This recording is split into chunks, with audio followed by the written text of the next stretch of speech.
యేసు ప్రభు వారు సిలువలో పలికిన రెండవ మాట, నేడు నీవు నాతో కూడా పరదైసులో ఉందువని నిశ్చయముగా నీతో చెప్పుచున్నాను. ఈ యొక్క మాటకు అర్థము, లేకపోతే మొదటి మాట మనము గమనిస్తే యేసు ప్రభు వారు సిలువలో పలికిన మొదటి మాట దేనికి సూచనగా ఉంది అంటే క్షమాపణకు సూచనగా ఉంది.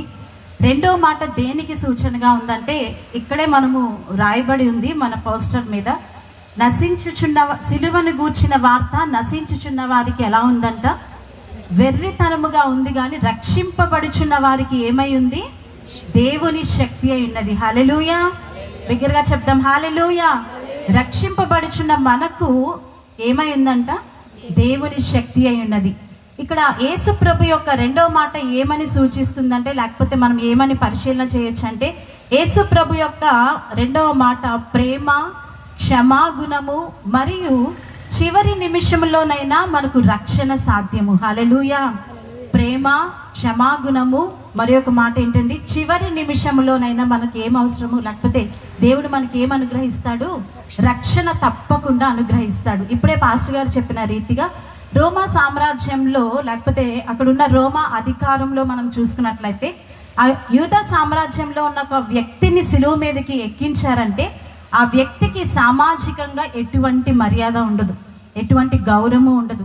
ఎంత నీచంగా చూస్తారంటే అక్కడ జంతువు కంటే హీనంగా చూస్తారంట. ఒక వ్యక్తిని సిలువని ఎక్కించారంటే, ఈ రోజుల్లో అయితే మనకి కృపాకాలంలో ఉన్నాం కాబట్టి దేవుడు మనల్ని ప్రతి నిమిషము క్షమించుకుంటూ వెళ్ళిపోతున్నాడు. కానీ ఆ రోజుల్లో వెను వెంటనే ఏమొచ్చేదండి, శిక్ష వచ్చేది. ఈ రోమా సామ్రాజ్యంలో ఉన్నవారు ఏం చేశారంటే, అక్కడ రోమా అధికారంలో ఉన్నవారు యూదా సామ్రాజ్యంలో ఉన్న ఎవరైతే చేయని తప్పు, ఘోరమైన తప్పు ఎవరైనా చేస్తే వాళ్ళకి ఏం శిక్ష ఉండేది, సిలువ శిక్ష ఉండేది. అటువంటి శిక్ష పొందుకున్న వారిలో ఎవరైనా ఉన్నారు అంటే, మనము ఇప్పుడే చదువుకున్న రీతిగా మనం ఇంకా పైనుంచి 39 నుంచి ఆ వచనాలన్నీ చదువుకుంటే అక్కడ ఇద్దరు నేరస్తులు అని ఉంది. ఇంగ్లీష్ బైబిల్లో మనం చూస్తే దేవర్ క్రిమినల్స్ అని ఉంది. క్రిమినల్స్ అంటే దొంగల్ని ఏమంటారు, థీవ్స్ అంటారు కదండి. క్రిమినల్స్ అంటే ఇంకా నేరస్తులు, ఇంకా వారిని మనం ఇంకొక మాట లేదు వాళ్ళని వివరించడానికి. అంత ఘోరమైన బందిపోటు దొంగలను యేసు ప్రభు వారికి కుడి వైపున ఒకరు, ఎడమ వైపున ఒకరిని ఏం చేశారండి, పెట్టినట్లుగా మనం చూసినాం. ఇక్కడ ఇద్దరు దొంగలు ఉన్నారు. కుడివైపు ఉన్న దొంగ పేరు గాస్పెల్ ఆఫ్ నికోడమస్ బుక్లో రాయబడి ఉంది. ఏమనుందంటే, కుడివైపు ఉన్న దొంగ పేరు డిస్మస్, ఎడమ వైపు ఉన్న దొంగ పేరు గెస్టాసు. ఈ ఇద్దరు దొంగల్ని మనం పరిశీలన చేస్తే యేసు ప్రభు వారు సిలువలో పలికిన మొదటి మాటకు అనుగుణంగా ఈ రెండవ మాటలో మనము క్షమాగుణము, లేకపోతే ఒకరికి రక్షణ వచ్చినట్లుగా మనం చూస్తున్నాం. యేసు ప్రభు వారు ఒక మాట చదువుకుందాం. ఇద్దరు దొంగల మధ్య వేలాడదీయబడుట ద్వారా యెషయా యొక్క ప్రవచనము నెరవేర్చబడింది. ఒకసారి చదువుకుందాం. యెషయా గ్రంథము 53వ అధ్యాయము 12వ వచనం. యేసు ప్రభు వారి యొక్క మరణము యాక్సిడెంటల్గా జరగలేదు, కానీ ఇది 700 సంవత్సరములకు పూర్వమే. ఒకసారి చదవండి ఎవరైనా. యెషయా గ్రంథము 53:12. కావున గొప్ప వారిలో నేను అతనికి పాలు పంచి పెట్టెదను, గనులతో కలిసి అతడు కొల్ల సొమ్ము విభాగించుకుందును. ఏలయనగా మరణము నొందినట్లు అతడు తన ప్రాణమును దారపోసెను. తన ప్రాణమును ఏం చేశాడంట, దారపోసాడు. అతిక్రమము చేయి వారిలో ఎంచబడిన వాడాయను. యేసు ప్రభు వారు ఏ తప్పు చేయకపోయినా ఇద్దరు దొంగల మధ్యలో వేలాడదీయబడము, అతిక్రమము చేయి వారి మధ్యలో ఏమయ్యాడంట, ఎంచబడిన వాడాయను. మీరు గమనిస్తే 6 గంటలు సిలువలో వేలాడాడు. 6 గంటల సమయంలోనే 7 మాటలు దేవుడు మాట్లాడాడు. ఎంత భయంకరమైన అవమానము దేవుడు పొందాడంటే, మనకి ఏదైనా చిన్న దెబ్బ తగిలితేనే ఎండలోకి వెళ్ళి నిలవబడడం చాలా కష్టం. ఆ యొక్క గాయము మనల్ని ఎంతగానో ఏం చేస్తుందండి, బాధిస్తుంది. కానీ అటువంటి దేవుడు శరీరం అంతా కూడా నలగగొట్టబడిందంట. ఎంతగా అంటే కొరడాలకు ఏమున్నాయంటండి, మేకులు. ఆ మేకులతో ఎప్పుడైతే ఆయన కొడుతున్నారో ఆ శరీరం అంతా కూడా ఏమవుతుందంట, మీరు చూడండి చికెన్ పీసెస్ ఎట్లా అయితే కట్ చేస్తారో అట్లా పీసెస్గా అవి శరీరం అంతా కూడా శుభ్రంగా దున్నబడిందంట. మీరు ఎప్పుడైనా పొలాలు దున్నుతున్నప్పుడు చూసారో లేదో, అట్లాగా యేసు ప్రభు వారి యొక్క శరీరం అంతా కూడా ఏమైందంట, దున్నబడింది. ఎంతలా నలగొట్టబడ్డాడంటే ఆయన ఎన్ని దెబ్బలు తిన్నా కూడా ఆయన ఏమయ్యాడంట, మౌనిగా ఉన్నాడు. ఎవరి కొరకు? నీ కొరకు, నా కొరకు. ఇంకా మనం పరిశీలన చేస్తే యేసు ప్రభు వారు 3 మాటలు కూడా వెలుగులో పలికారు, 4 మాటలు చీకట్లో పలికినట్లుగా మనం చూస్తున్నాం.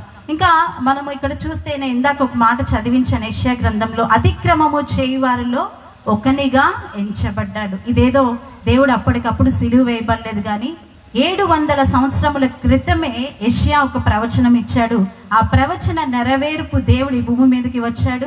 33.5 సంవత్సరములు జీవించాడు. 3.5 సంవత్సరములు అద్భుతమైన సేవ చేశాడు. ఎంతమంది రక్షణ పొందారు, ఎంతమంది మారు మనసు పొందారు, ఎంతమంది చనిపోయిన వారిని దేవుడు లేపాడు.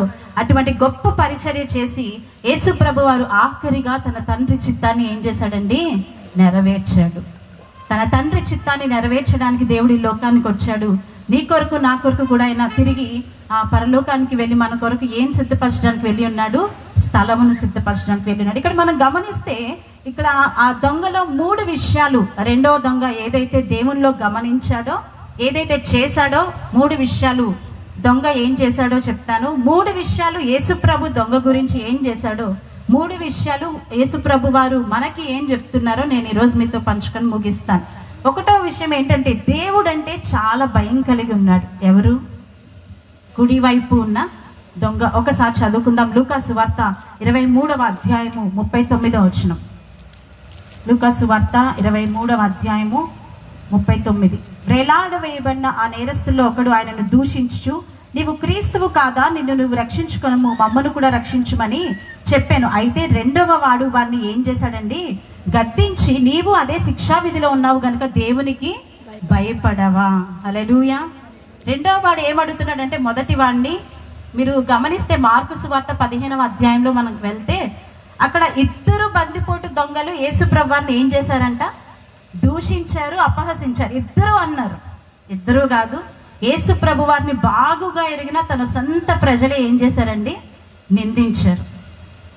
వాళ్ళు నిందించడంలో తప్పు లేదు, నాకు తెలిసి ఈ దొంగలు నిందించడంలో. ఎందుకంటే సొంత వారే యేసు ప్రభు వారిని ఏం చేశారు, నిందించారు. అలాగే ఈ బందిపోటు దొంగలు కూడా 2 కూడా యేసు ప్రభు వారిని, నువ్వు దేవుడు అయితే నిన్ను రక్షించుకో అని హేళన చేస్తూ రకరకాలుగా దేవుణ్ణి హింసించినట్లుగా మనం చూస్తున్నాం. కానీ ఎప్పుడైతే యేసు ప్రభు వారు మొదటి మాట పలికారో, అంత శిక్షలో ఉన్నా, లేకపోతే అంత ఆ ఎండలో ఆయన వేలాడుతూ ఆ రక్తము కారునంతగా, తన ప్రాణము పోయినంతగా కూడా, యేసు ప్రభు వారు మరణం అవునంతగా ఆయన శిక్షను అనుభవిస్తున్నప్పటికీ కూడా ఒక మాట పలికారు. ఏంటో మాట? తండ్రి, వీరేమి చేయుచున్నారో వీరెరుగరు గనుక వీరిని క్షమించు. హల్లెలూయా, హల్లెలూయా. ఆ లాస్ట్ 7 మాటల్లో మొదటి మాట, అక్కడున్న దొంగలు 2లో కూడా, 2కి ఛాన్స్ ఉంది, అక్కడ 2కి అవకాశం ఉంది.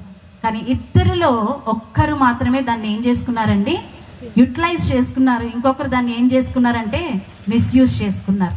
మనకి కూడా దేవుడు చాలాసార్లు అవకాశాలు ఇస్తూ ఉంటాడు, చాలాసార్లు. 1 కాదు, 2 కాదు, 3 కాదు, చెప్పుకోవాలంటే కోకోళ్ళని ఇచ్చి ఉంటాడు దేవుడు. కానీ మనము చాలాసార్లు అవకాశాలని ఏం చేస్తామండి, చాలా ఈజీగా మనము దాన్ని తృణీకరిస్తాం. ఇక్కడ ఈ సిలువలో ఉన్న 2 దొంగలు కూడా ఒకరు ఏం చేశారంట, దాన్ని యూటిలైజ్ చేసుకున్నారు, దాన్ని తీసుకున్నారు.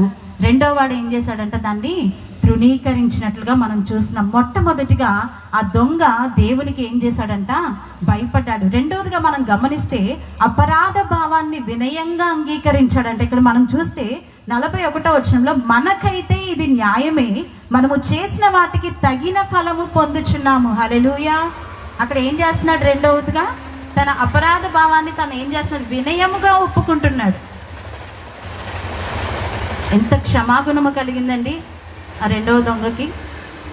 మొదటి దొంగ అంతా చూస్తున్నాడు కానీ నార్మల్గా ఉన్నాడు. కానీ 2వ దొంగ ఏం చేస్తున్నాడంటే అపరాధ భావాన్ని వినయంగా అంగీకరించాడు. మనము కూడా మనకున్న తప్పులన్నీ కూడా దేవుని దగ్గర ఏం చేయాలండి, ఉన్నది ఉన్నట్టుగా ఒప్పుకోవాలి.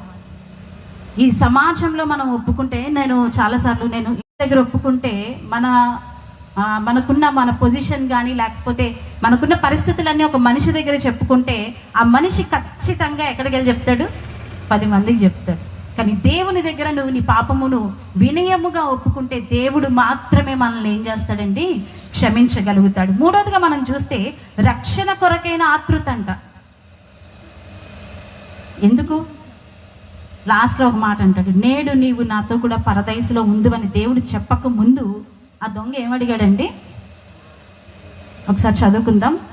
ఆయనను చూచి, యేసు నీవు నీ రాజ్యములోనికి వచ్చినప్పుడు నన్ను ఏం చేసుకో, జ్ఞాపకము చేసుకో. హల్లెలూయా.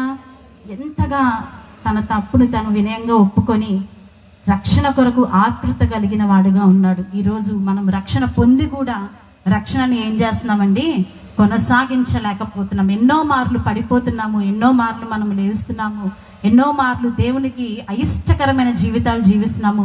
కానీ దేవుని దగ్గర ఎప్పుడైతే రక్షణ కొరకైన ఆతృత, రక్షణలో మనం ఇంకా ముందుకు కొనసాగాలి అని మనం ఎప్పుడైతే ఆశ కలిగి ఉంటామో దేవుని దాన్ని కొనసాగించేవాడిగా ఉన్నాడు. అందుకే అందరికంటే ఎక్కువగా ఆయన్ని అర్థం చేసుకున్నట్లుగా మనం చూస్తున్నాం. దొంగ 3 విషయాలను యేసుక్రీస్తులో గమనించినట్లుగా మనం చూస్తున్నాం. ఏంటంటే దేవుని యొక్క సార్వభౌమత్వం. దేవుని యొక్క సార్వభౌమత్వాన్ని 40వ వచనంలో మనము ఇక్కడ మనం చూస్తాము. అలాగే ఇంకొకటి ఏం గమనించాడంటే రాజు యొక్క అధికారం. హల్లెలూయా, హల్లెలూయా. ఆయన అంతగా తన్ను తాను ఏం చేశాడండి, తగ్గించుకున్నాడు.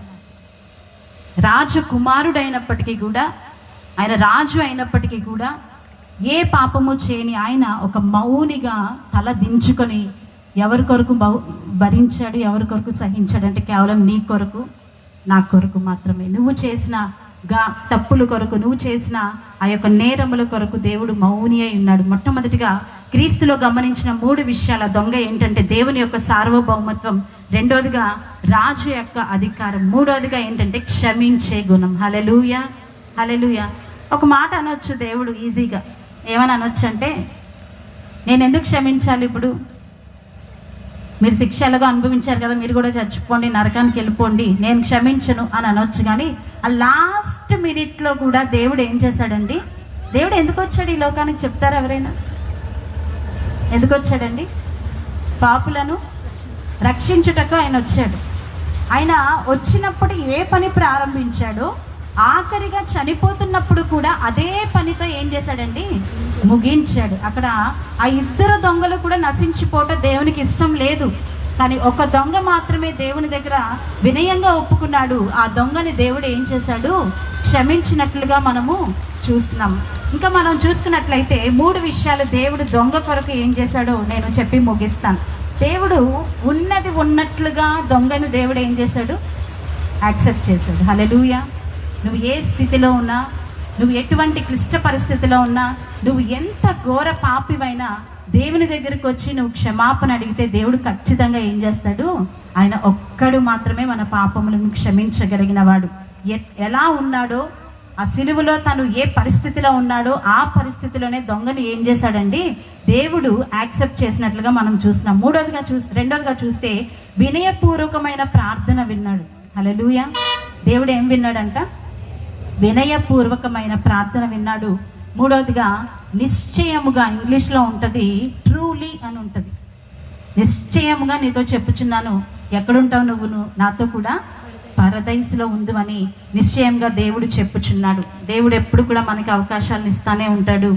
మన గుండె ఆగిపోయినంత కాలము, మన లాస్ట్ ఛాన్స్ వరకు, లాస్ట్ బ్రెత్ వరకు దేవుడు ఏమిస్తాడండి? మనకు అవకాశాలు ఇస్తానే ఉంటాడు. ఆ అవకాశాలు మనం సద్వినియోగం చేసుకుంటే మనము నిత్య రాజ్యంలో దేవునితో పాటు మనం వారసులుగా ఉంటాము. సద్వినియోగం చేసుకోకపోతే నిత్య నరకాగ్నిలో ఎప్పుడు కూడా ఏమవుతాము? అగ్ని ఆరదు, పురుగు చావదు. అటువంటి ఘోరమైన పరిస్థితిలోకి మనం వెళ్ళిపోతాం. కనుక దేవునికి ఎలాగైతే భయపడ్డాడో మనము కూడా దేవునికి భయపడదాము. దేవుని దగ్గర తన తప్పు తెలుసుకొని ఎలాగైతే పశ్చాత్తాపడ్డాడో మనము కూడా దేవుని దగ్గర పశ్చాత్తాపడదాము. దేవుడు ప్రేమామయుడు, దేవుడు క్షమాగుణము కలిగిన వాడు. హేరోదు, ఈయనలో ఏ తప్పు నాకు కనిపించలేదు. పిలాతు చెప్పాడు, ఈయనలో నాకు ఏ తప్పు కనిపించలేదు. అందరికీ తెలుసు ఆయన ఏ తప్పు చేయలేదని. కానీ దేవుడు తన తండ్రి చిత్తాన్ని నెరవేర్చడానికి లోకమునకు వచ్చాడు. నీ కొరకు నా కొరకు కలువరి శిలువలో తన ప్రాణాన్ని దారిపోసాడు. ఆ యొక్క దేవుణ్ణి మనము కలిగి ఉన్నందుకు మనం ఎంతో, ఇందాక మాట చదువుకున్నాం కదా, రక్షింపబడుచున్న వారికి దేవుని శక్తి అయి ఉన్నది. హల్లెలూయా. రక్షణ పొందిన మనము దేవునిలో కొనసాగుదాము. ఇంకెవరైతే రక్షింపబడలేదో దేవుడి యొక్క రాకడ అతి సమీపంలో ఉంది. మనము ఆ యొక్క అవకాశాన్ని సద్వినియోగం చేసుకొని రక్షణ విషయంలో ఏమాత్రము ఆలస్యము చేయకుండా రక్షణ విషయంలో ముందుకు కొనసాగుతూ లాస్ట్ మినిట్లో అయినా దేవుడు మనకి ఛాన్స్ ఇస్తాడు. ఆ ఛాన్స్ని మనం యూటిలైజ్ చేసుకుందాం. ఎవరైతే దాన్ని యూటిలైజ్ చేసుకోకుండా మిస్యూజ్ చేసుకుంటారో వారు నరకానికి పాత్రలు అవుతారు. ఎవరైతే దాన్ని అవకాశాన్ని తీసుకుంటారో వారు నిత్య రాజ్యాన్ని పొందుకుంటారు. ఈ కొద్ది మాటలు దేవుడు మన వెంటలో దీవించి ఆశీర్వదించునుగాక. ఆమేన్.